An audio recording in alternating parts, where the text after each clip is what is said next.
let's get started. It's a pleasure to moderate this, this panel. My name is Fabrizio Ferraro. I'm a professor in the Strategic Management Department here at IESE.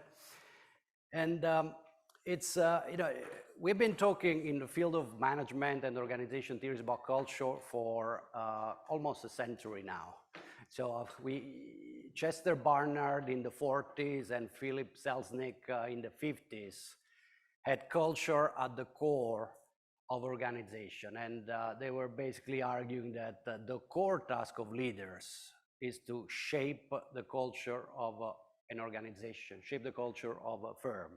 So as organization theorists and management scholars, I think we have always been trying to better understand what culture means, not only internally, but in relation to the broader society. And I think it's interesting that Barnard and Selznick were writing in times of deep uncertainty, historical, you know, the depression in the US, the interwar period, the uncertainty about what the world would look like, whether capitalism or communism would prevail. So deep historical questions that I think we are kind of facing now in some ways. And I think it's not surprising that we think again a lot more and deeply about culture today.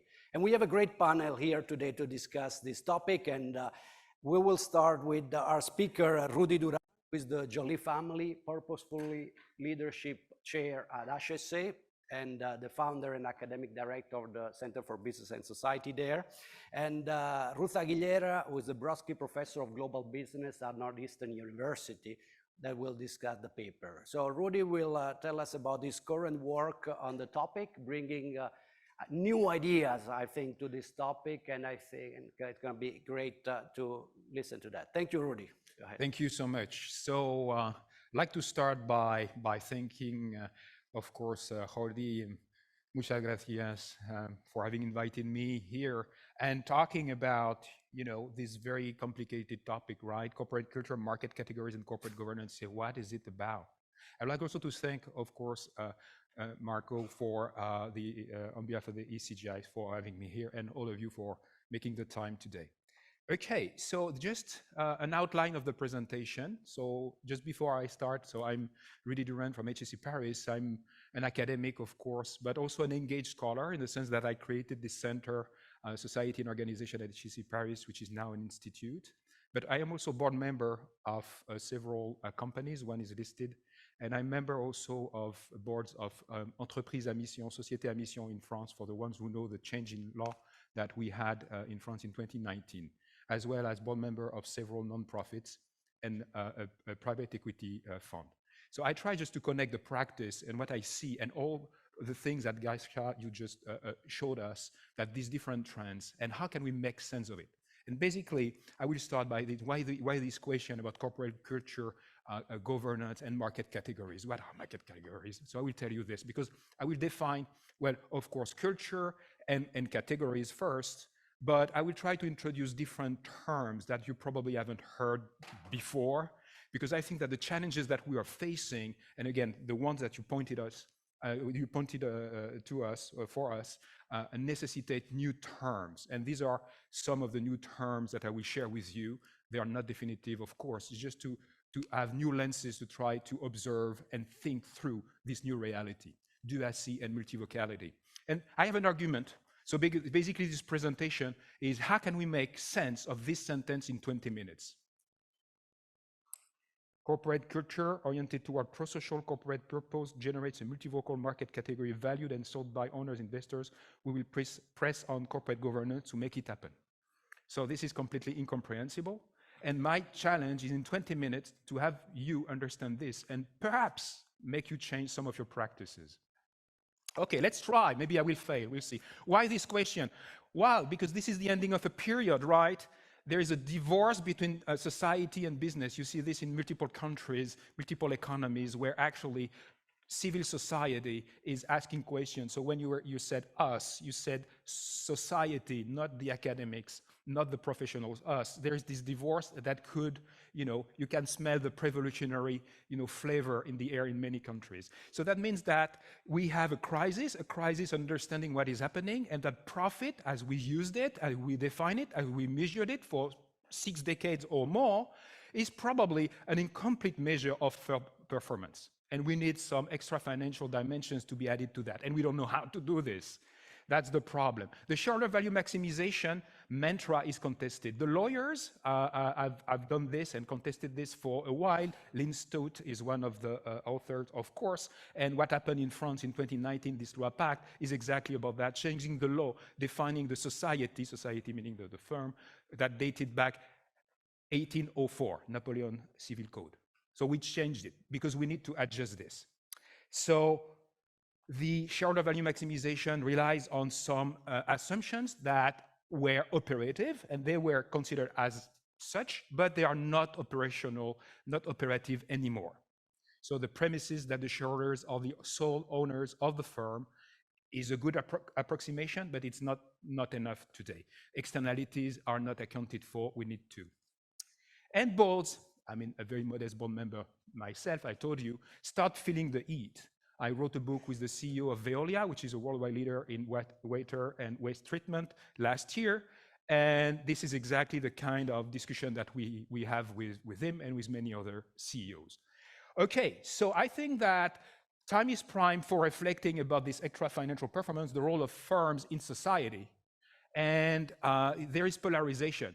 You know Peter Thiel and what he said in Miami in March, saying that ESG is CCP, Chinese Communist Party, that there is a big back movement that says that ESG is a hate factory supported by lots of conservative Republicans in the States. And what Gaisha showed us that about the BlackRock, boat tanking a little bit against these kind of accusations. Okay, so I think it's important just to try to understand what is happening in this area, redefining the governance, redefining the role of firm in society and thinking the role of corporate governance in this landscape. Okay, so culture. So the definition, that was interesting, Marco's definition you gave is very economic-based definition. In organization theory, we have different definition, which is not just beliefs, for instance, but it's something that actually consists in an institutionalized logic of action. So the way you observe things, the span of attention, what is salient for you, what matters, the basis of authority within a culture or, an organization or a society, the source of identity, are you the heir of a family founder? Are you a CEO who did Harvard Business School or top business school and want to maximize his wealth or her wealth? I mean, what are the different identity markers that you have? Or are you a young entrepreneur that wants actually to tackle the climate change? So this is the definition of corporate culture that we'll be using. Corporate culture stems from what shareholders entrust board of directors and related governance bodies to do and maximize. So this was, Paul, what you were saying at the end, that actually we don't know exactly if this translates from stage to stage, from shareholders to board to the organization. I will make the assumption that this is the case in this presentation. And so, in a sense, managers should act for the preservation and expansion of the firm, not for just maximizing shareholder value.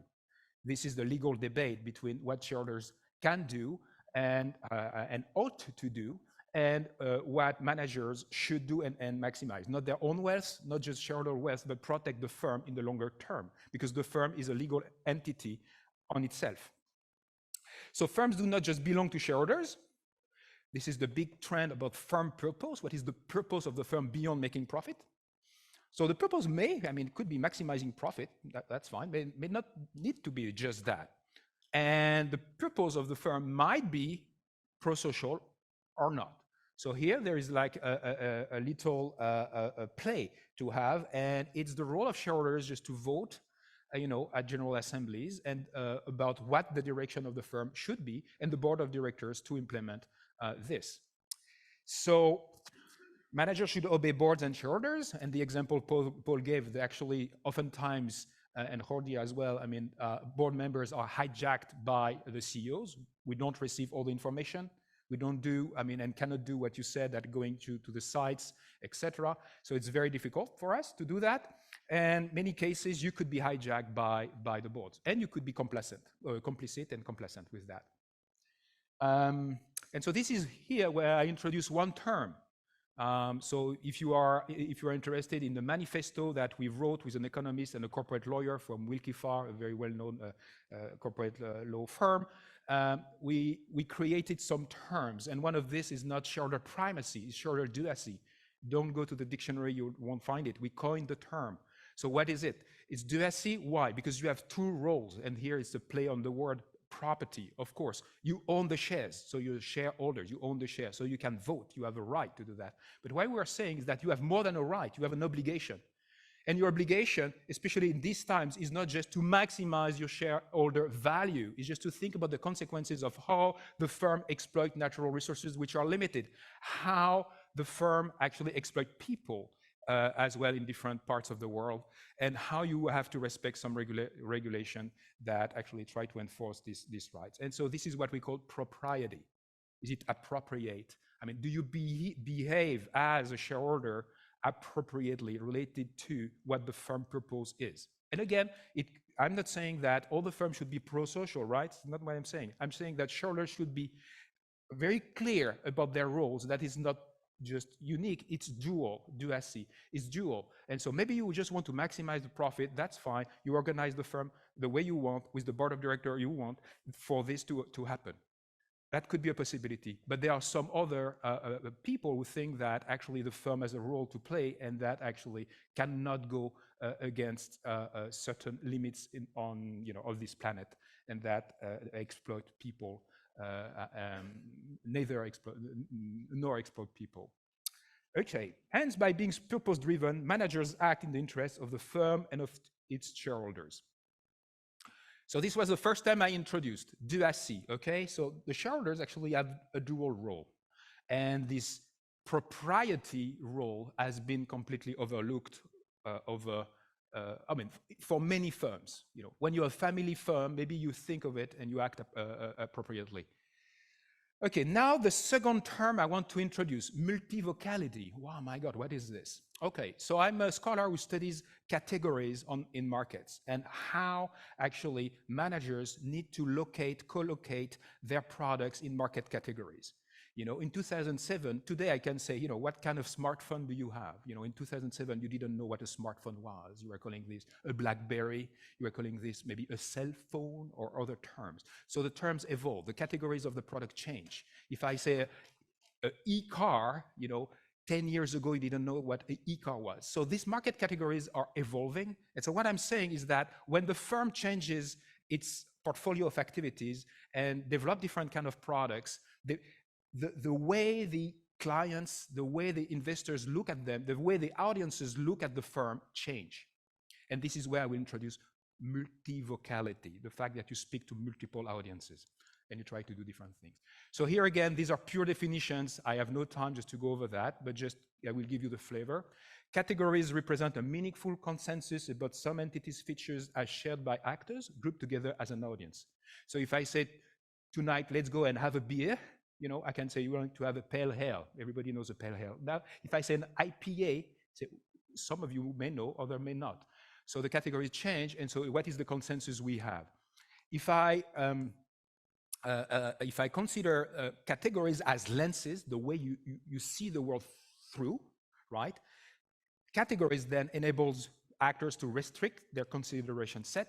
So you don't say, okay, if I go out with Rudy tonight, I mean, what kind of thing I will have to drink? I would say, I said a beer, so maybe you take a beer, right? I restrict the consideration set to a smaller number of identifiable entities.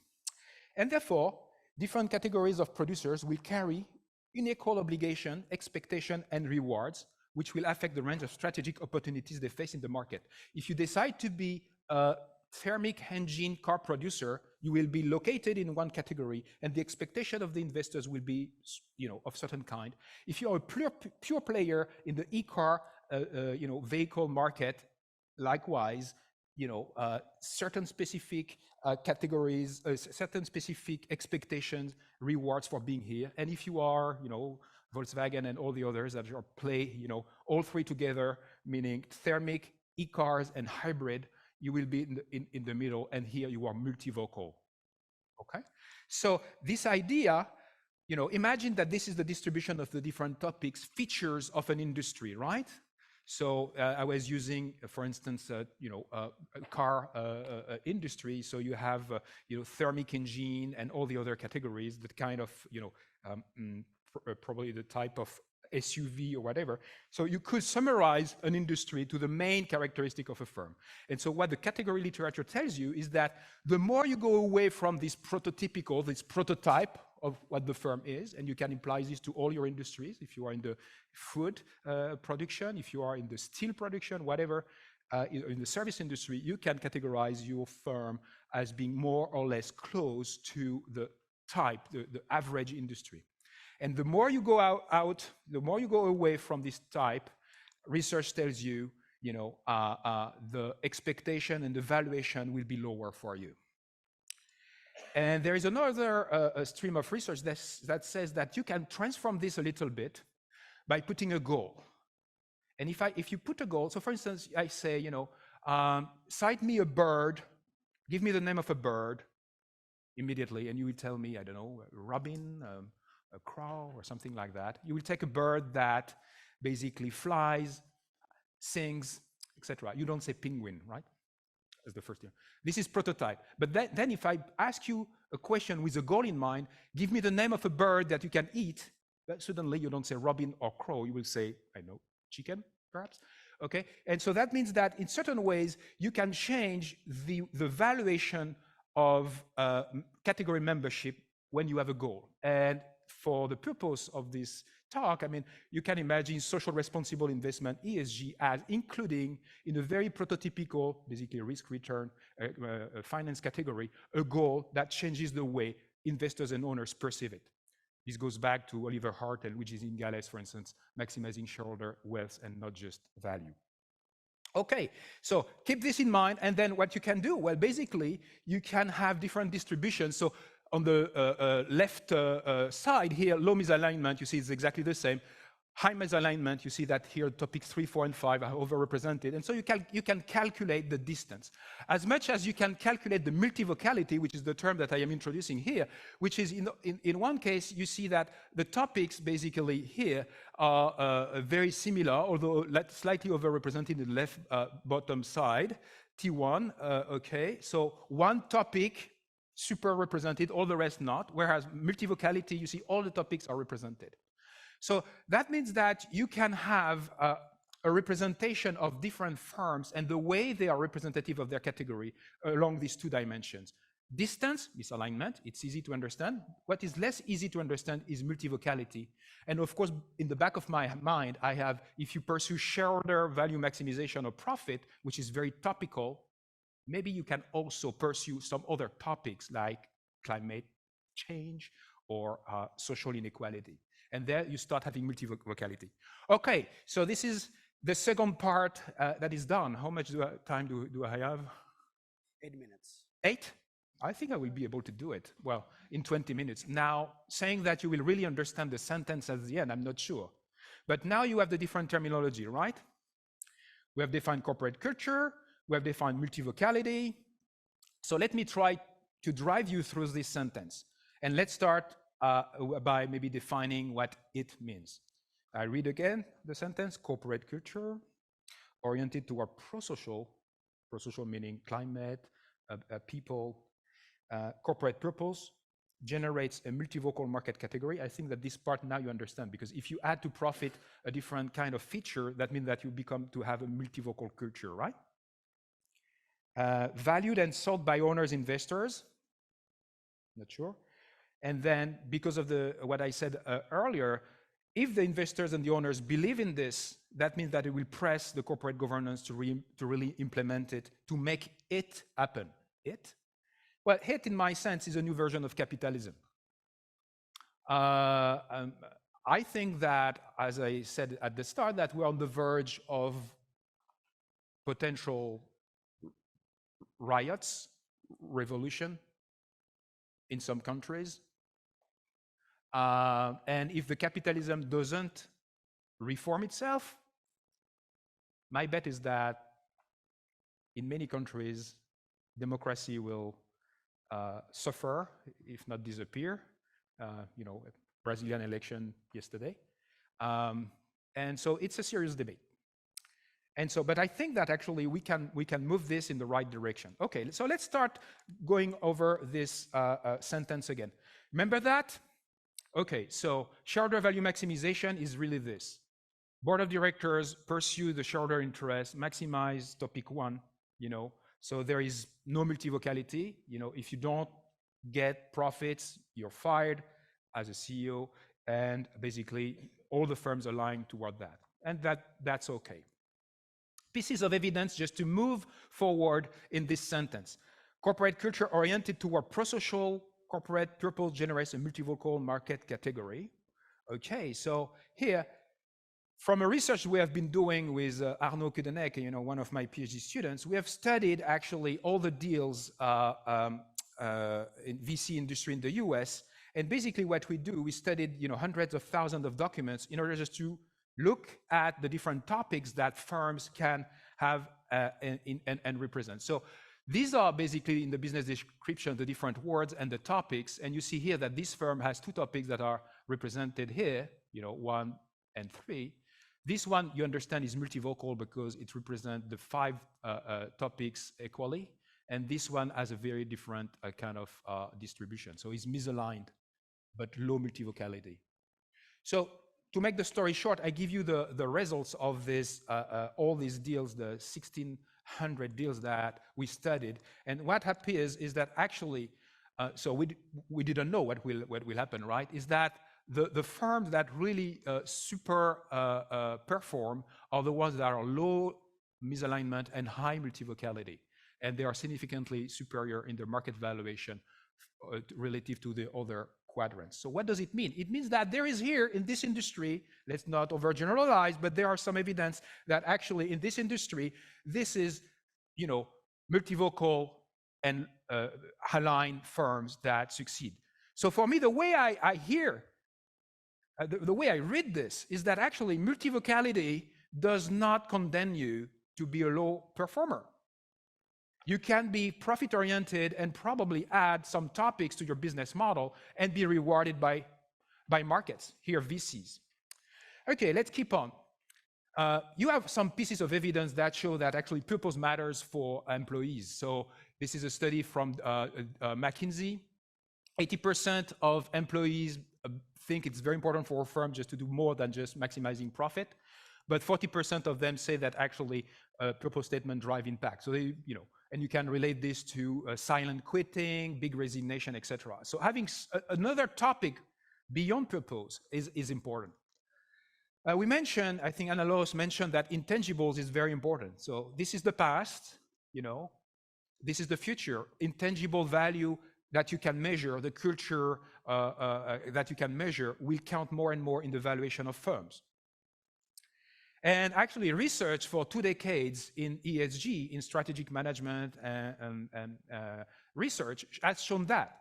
So we know that firms that are oriented toward ESG actually are more operationally efficient by 10%. We know that they get more patents by 10 to 14%. We know that it creates an insurance mechanism in case of crisis. Their reputation score, their market value diminishes less than the other that are not ESG invested. We know that there is basically, at this point, very little effect on share value or volume of activity on markets, but that long-term investors tend to prefer these firms so that you basically tilt a little bit toward long-term investors, your shareholders, when you do that. And we know that you have a 20% reduction in capital constraints when you are ESG because banks are more and more oriented toward having these kind of companies in their portfolios. So that means that shareholders recognize the value of multivocal, purpose-driven management. Long-term investors tilt their investment towards CSR-active firms. Asset managers develop new market and investment categories, the ESG and CSR, that have been created over the recent years and that Geisha illustrated so well. So therefore, I would say that multivocal firms are valued and sought by owner investors. This is not incompatible. And some study that we did and that was acclaimed by actually practitioners with Marc Desjardins, showing that even the most vigilant and active shareholders do discriminate the firms that greenwash and the ones that don't. So in a study of all the hedge fund activism over 20 years in America, what we did, we looked at whether the firms that had they were CSR active were more attacked by activist hedge fund. And we found this relationship. Yes, indeed, actually. It basically doubled the chances for you to be attacked, well, depending on your governance and the ownership, majority ownership you have, etc. But it doubles the chances for you to be attacked. And when you take into account the fact that CEOs, CFOs are able to associate the pursuit of a CSR objective with the bottom line. So we studied all the calls and roadshows, etc. We coded all this text from the top executive people, and we created an index of vagueness about the way they were able to associate actually CSR with bottom line. So they were using may, should, might, so modal verbs, future tenses, it will produce its effect in 5 years. Okay, all these terms actually categorize the vagueness. And when you include the vagueness in this diagram, all the relationship is driven by the firms that were vague, that were high firm vagueness. These managers were just hands waving. They were saying that they were doing CSR, but they were not connecting this to the core of the business. If you were in the situation of low vagueness, how to associate this with your performance, you were actually not attacked by activists. So for me, this is another indication. Again, it's only pieces of evidence that actually the most aggressive shareholders separate undue managerial value appropriation, purpose washing, from business-related embedded CSR. We also have the new regulation in Europe that forces investors to categorize their investment. I very much like, we had Emmanuel Faber, whom you may know, former CEO of Danone, and now IESE president, on campus 2 weeks ago. And instead of saying the greenness of a business portfolio for companies or for investors, he said the temperature, the portfolio temperature. That's it. Now you are able just to assess and evaluate for investors the temperature, meaning how many degrees your investments will make the Earth, or planet Earth actually warm up. You have responsibilities to that. So I think that the investors will press on corporate governance to make it happen. And to make it happen, what? The new version of capitalism. So in conclusion, a new narrative. I hear so many, CEOs and World Trade. Not World Trade. World Economic Forum, etc. Talking about a new narrative. It's not so much a new narrative that we need. It's a new model. We need to introduce new concepts to apprehend new reality. DSC for shareholders, or any other term that you may prefer. Multivocality, to understand that actually there is not one objective to maximize, but maybe 2, maybe 3. And that ESG should be written as GES, because governance, depends on shareholders, and they influence the governance structures, objectives, and corporate culture. So corporate cultures then determines how firms are categorized, multivocal or not, and valued by markets. And our role in this room, in our function as scholars, I think, is to educate shareholders, investors, and managers, and policymakers to embrace this new reality and how to value multivocal firms, and researching the condition of superior performance of multivocal firms, because this is not a generic rule. You have some conditions for this to be happening. Thank you very much. Thank you very much.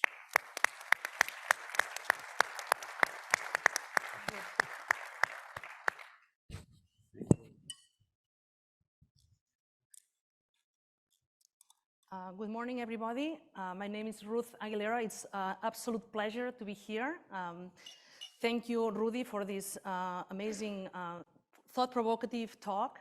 My role is to really discuss Rudy's presentation, kind of deconstruct a little bit Rudy's presentation, and then I'm going to do that with 4 points. And then I'll turn to kind of going back to the topic of the conference today, which is corporate culture. Okay? So I will start with his first point, that he remarked that we are at the end of a period. And I'm going to be a little bit provocative, saying that I do not agree with that. I think we should be a little bit softer, because I think there's a strong path dependency to anything, to society, right? Like, we come from somewhere, we're going somewhere. we are here today. So there's a strong path dependency, not only on the institutions, I call it infrastructure, but the general institutions, but also the law that it's very hard to change, even the French law that has been moving on. And all the formal regulation, and Alex will talk more about this today, this afternoon, it's very, even compensation, it's still, despite the ESG in compensation, it's still very much ingrained in this short term and the pressures from institutional investors, etc. So that's one point. Then, I think I would say we're more in a transition period. We're more moving on. And here are 3 examples. The first example, we don't need to go back to Dodge and Ford. We can just go, 10 years ago to the eBay and Craigslist, where really in the lower core of Delaware, the shareholder value maximization prevailed by giving, an award to eBay. But, the other 2 examples that have been mentioned, on August 4th, 19 state attorneys told BlackRock, what are you doing? Your role is really to return investments. So there is, and then just more recently, the other one, just to put another example, California landmark requirement to overrule on the basis of constitutional rights, the fact that women were on boards for, and I've been collecting data since 2018, since the law passed, and the effects of this regulation of having women on boards of companies incorporated in California that was going to spread to Illinois, New York, etc. So this has now been overruled. So basically, I think the role of regulation, the role of government, and the different power accountability, it's really, really important, and in a way is kind of stopping this end of a period and starting another one, and it's really, creating more of a transition period. And the last point that was also mentioned by Rudy is this strong or sharp fault line. So not only that we have a very well organized shareholder value maximization that is not disappearing, but also that lately there is this what's called the anti-woke movement, social movement. And in the US, and that's where I live, there is really, really a very well organized and emerging social movement. And I think that's something that might really start a new or a transition that we need to, the boards need to pay attention to that. So this is point number 1. Point number 2, so this is, I encourage you all to read this shareholder duocy manifesto. It is actually not a communist manifesto. It's a very nice guide on how boards should really engage with the shareholders, with the top management team, and it's very plain English. It's really a really nice document. And it talks about this, like the property capacity has to do with what we understand as the shareholder rights. And the second one is this proprietary capacity. And this is the duocy that Rudy and his colleagues are proposing. And it has to do with what is the responsibility of the firm. And we are here from many countries as well. The responsibility of the firm obviously varies a lot, whether you are incorporated in Delaware or whether you are incorporated in Frankfurt or whether you are in New Delhi. So it has definitely a contextual, very strong contextual point to it. So regarding the proprietary capacity, the second point that he makes, which is the more provocative term, this is really an unresolved issue within the corporate law argument. It's been for a long, long time, they have been discussing, and it's very polarized debate, they've been discussing what's the purpose of the firm. And we have, my colleague, Cindy Williams, that says the purpose of the firm is really, the firm is a stakeholder entity, whereas others say the purpose of the firm and the obligation of the directors is towards the corporation and its shareholders. So I think, like a way to move forward regarding this concept of duocy is maybe to anchor it more in, especially when it comes to the responsibility of the firm, to anchor it more on purpose and articulate what is a legitimate, well-accepted purpose. And then the last bullet point here, how does this corporate purpose diffuse and travels through the organization to the last employee and then outside the organization. So I really like this concept. So I think there's a lot that can be anchored in there. And I do agree that we need new terms to capture the new reality. And I think this is an important one. So Rudy is probably the top scholar in studying categories. and I am not, but definitely what I think it's very useful about the studies on categories is that it's a cognitive tool to help us process a lot of information. So it kind of captures that. And then there is a legitimate, there are legitimate categories that they are like prototypes. And then there is, actors might deviate from or distance themselves from those well-accepted legitimate prototypes. And, in a strategy, many times we talk about being at the fringes of that zone of conformity or of that strategic area where you want to be. So in the case that Rudy presented today, asset managers have indeed created a new category of investment categories, new markets, and this is a very good example of new categories that have emerged in the market. Then there's the term of multivocal. I had to look it in the dictionary. It means signifying many things for different people. And he couples it with alignment, which in a strategy, we generally would talk about fit. And Rudy is more interested in talking about misalignment as opposed to bringing it into the discourse in a more positive way, which is alignment. So my issue with this is that the example that he gives us is the example of shareholder value maximization. So this example, from my point of view, it's an under-socialized. He doesn't take into account other voices. So multi-vocal to me translates on multi-stakeholder, heterogeneous stakeholder voices. So even in the shareholder value paradigm, there were many different voices beyond the ones that the agency theory tells us, where were the employees, where were the consumers? So the voices are definitely there. So he has this argument that he spent more time on this, so I won't spend as much time. But again, here my concern is, how are these multiple voices aligned? Because this is really the conflict that boards have. How do we manage the conflicting views within the organization? All right, so final point that he didn't have a lot of time to talk about is that the G of governance, really it is what should come first, because it's the framework, right? And then from that governance, we can have the purpose, and from the purpose, we have the softer part, which is the culture. And here, I'm gonna go back to Jillian, which is gonna be here in the afternoon, and switching a little bit and closing here, corporate culture. So this is the topic of this conference, this workshop.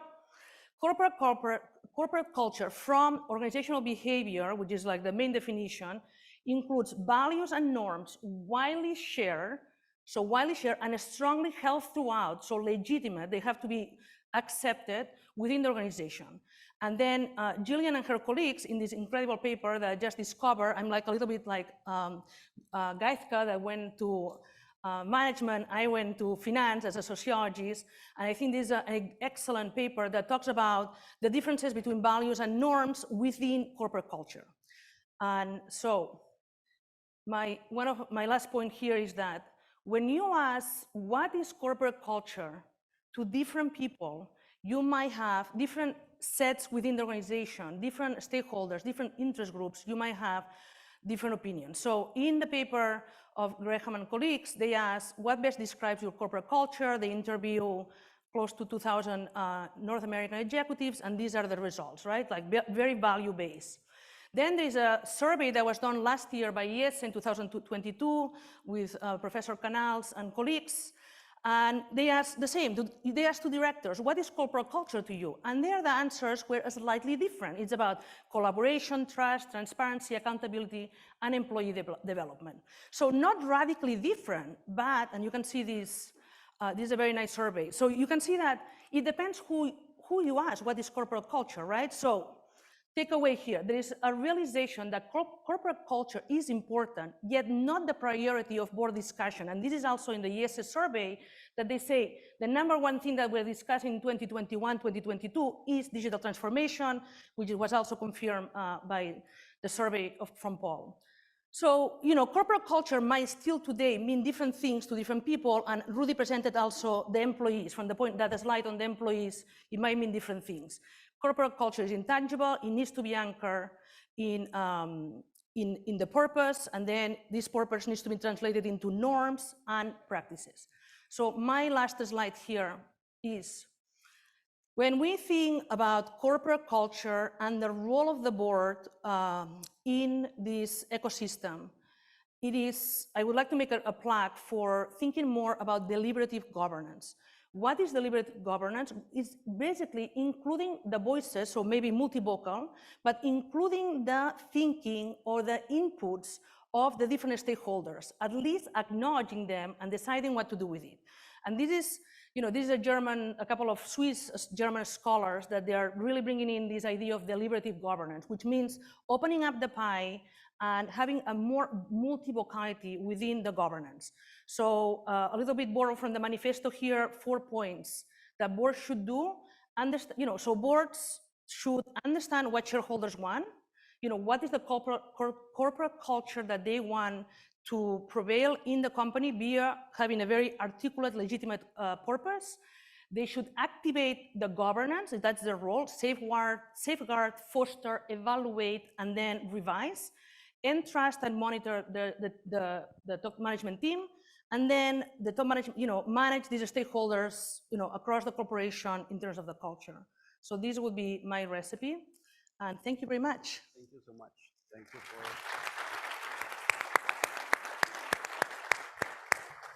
Thank you so much for putting this in context. I think also there is some areas where I don't know if you want to, anything you want my reply to, or we can. No, sorry. No, just let's take question. We will discuss with Ruth later. In private. In private, if you have questions. So we can take maybe Alex first.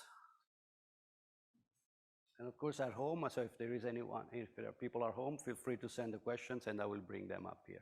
Thanks, both were very interesting presentations. So I wanted to ask about this Duis idea, which this novel term that you've coined. You said there's property which nobody would disagree on. You own an asset, and then there's proprietary, which is you have an obligation to manage it in a certain way. Where does that obligation come from? So if you have ownership, so let's say somebody orders food from a restaurant, you could choose not to eat it. Maybe I should think you should give it to the homeless, but there's no obligation. If somebody bought my book, they could burn it. I'm not happy about that, but that's their right. As long as they don't do something illegal, like hit somebody on the head with it, they can do what they want. So is this something which is illegal, or is it normative and moral? And if it's a normative right to run a company in a certain way, who decides what's correct? So we were discussing over dinner yesterday, if we have an energy company, do we have a just transition which preserves people's jobs, or do we want to decarbonize as quickly as possible? So if you do have a responsibility to run it in a certain way, where does that come from, the law or something else? And if it's something else, then who decides what the objective is? It's normative. I think that when I say the end of a period, it means that, basically, I think that the cues that show that the world is dismantling itself are quite numerous. I mean, and I think it becomes the responsibility of the owners, the investors, to think out of the box and change a little bit the model of the firm that they have and take their responsibilities. So it's normative. And again, I'm not saying that they should do this all, or they must, or etc., but that at a certain point in time, the degradation of the conditions for economic activity make this to become a systemic risk for the Vanguard and all the others. They have understood this for now maybe 5-6 years, and so that means that it also in their best interest to reduce the risk of exposure that they have, for the board of directors to reduce the asset liabilities that they have, etc. So it's changing. So that's what I mean. So then, I'm not a moral philosopher just to tell you exactly if this should be, Aristotelian ethics, Levinasian ethics, deontology, Kantian ethics, and this, I think, it's to us, depending on your own values as part of this humanity of humankind. If you are owning assets, you have a responsibility to preserve first the interest of the firm for the longer term, but also something a little bit beyond. So, take it from religion, take it from your own culture, but do your job. It's your responsibility. I think that the way that you say that, it's not, I'm just maximizing because Milton Friedman said it 70 years ago. not receivable anymore. But then who decides? Because if it's your own values, maybe if my value is I don't eat pork, then maybe I should buy all the pork factories and then shut them down, but somebody else might disagree with that. So who decides what the obligations are beyond? You. But then you would do that anyway. So if it's a normative thing, then I would, in any case, then it's sort of meaningless, because I would then operate an asset in whatever way I want to. So then there's no real requirement there. So isn't an obligation. I mean, the obligation, I mean, a democracy relies on the freedom of association. So if you find similar people thinking like you, that you don't need to care about all of that, just associate with them, develop a society, and let the free market happen. What I'm telling you is that the competitive advantage of firms that will rely on this is disappearing, and that multivocality says that owners, investors, asset managers are turning themselves towards just trying to understand the value in different ways. The part of the intangible that represent in stock markets between 60 and 70% of the total valuation will diminish as the explicitation of the value of corporate culture, of multivocality will increase. So you can do it with your peers, and let's see in 15 years, I mean, whether your company survive or not.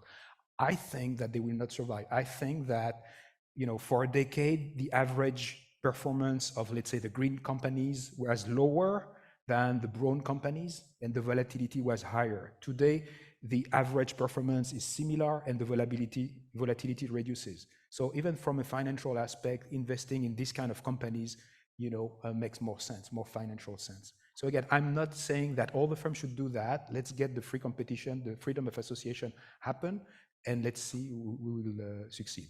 I'm an engaged scholar. I think that actually we have means of understanding the condition under which the purpose-driven companies could outcompete the others. And I'm not saying that they overcompete them in any case, in any condition, but that there are some conditions to make this happen. And corporate culture is one of them. Thank you.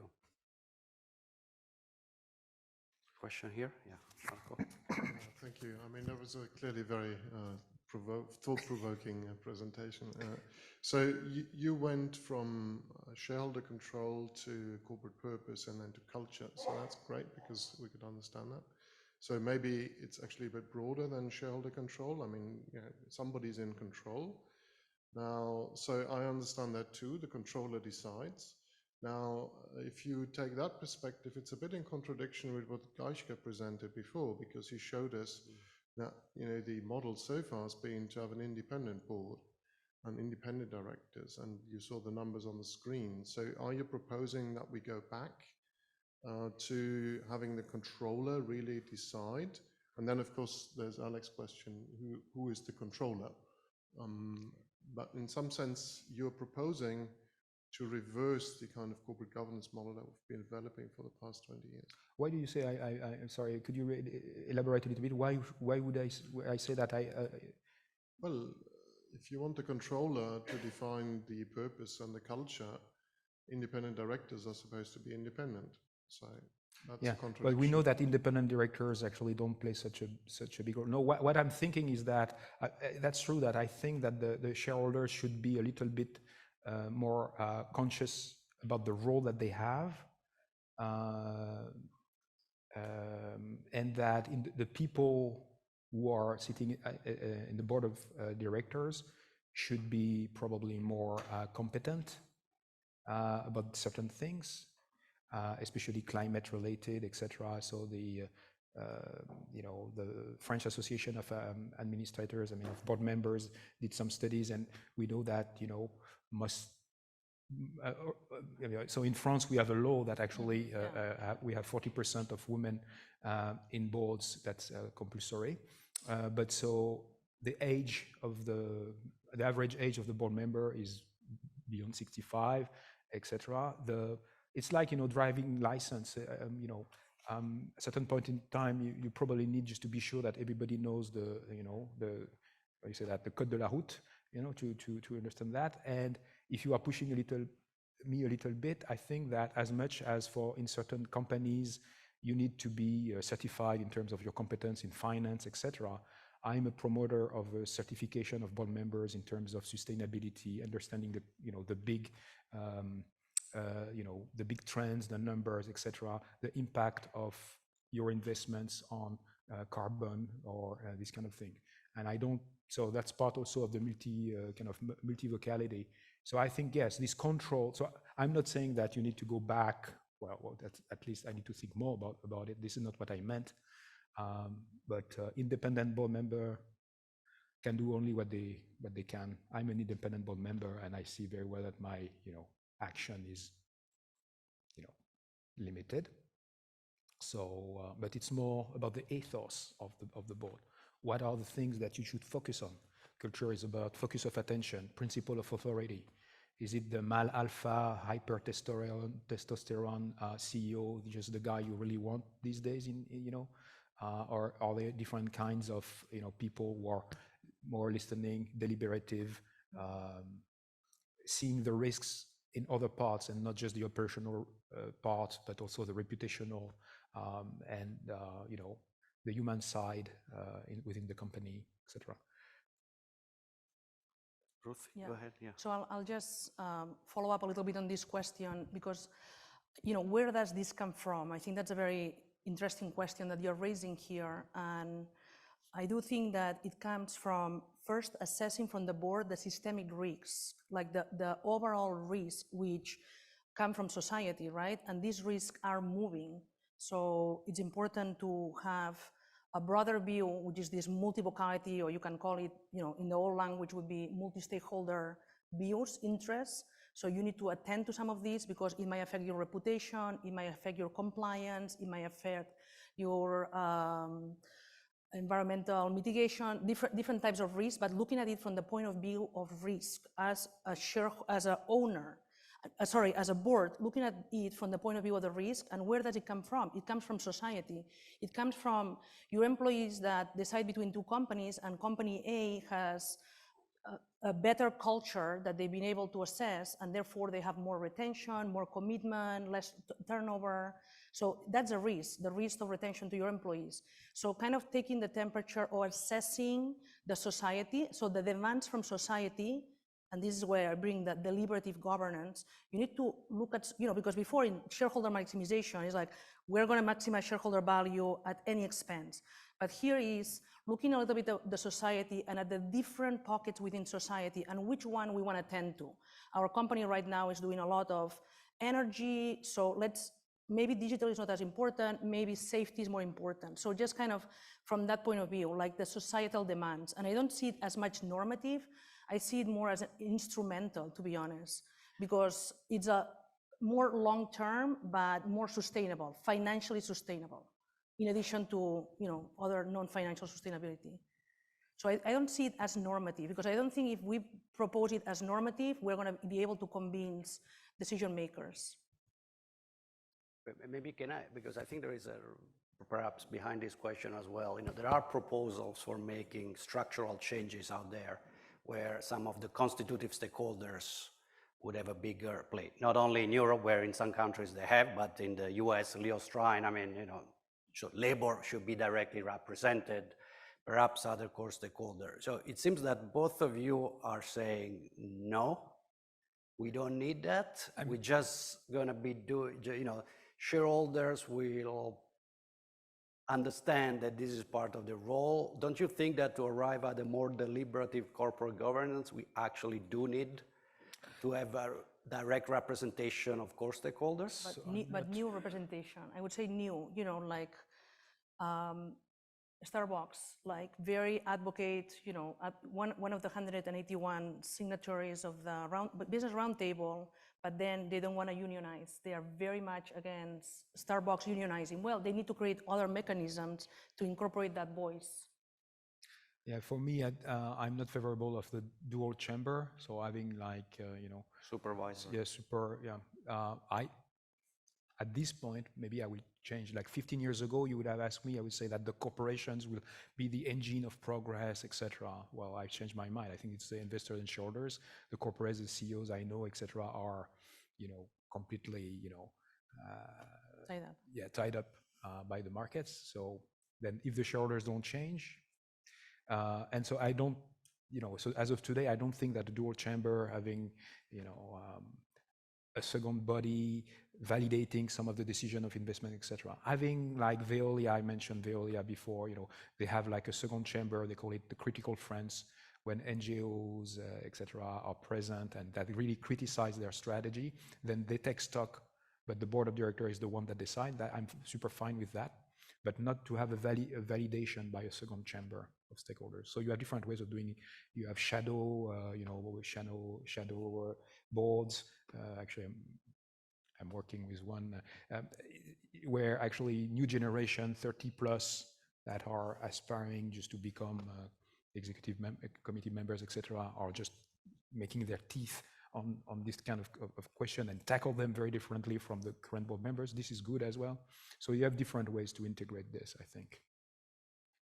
We have time, maybe very quick last question. I have to say thank you for this innovative and creative and patient discussion we are having now, because indeed Ruth changed the path of my question, because I was about to do the question and you changed this, but thank you at the same time, because we both agree on what we are saying. And I only want to ask you, Rodolphe, you were saying the corporate purpose generates a multivocal, and for sure, but the question is from the corporate or is from the society? Because as Ruth was saying, the more pressure I think is from the society.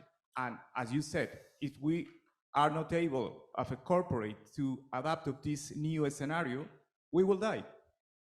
It's probably, we will disappear, some companies in that way, And it was what I want to say, but sorry, Ruth, but you changed the path of my question. Sorry. And thank you. Yeah, I think that's very good. Thank you. So I think we'll take this. So we are actually back on time, perfectly on time. So I just want to thank you both for the provocative presentation and discussion and all the questions. So we'll have we're just going to move to the next session, and we have another 15 minutes break, very quick break like before, and then we'll come back for the next session. Thank you so much. Thank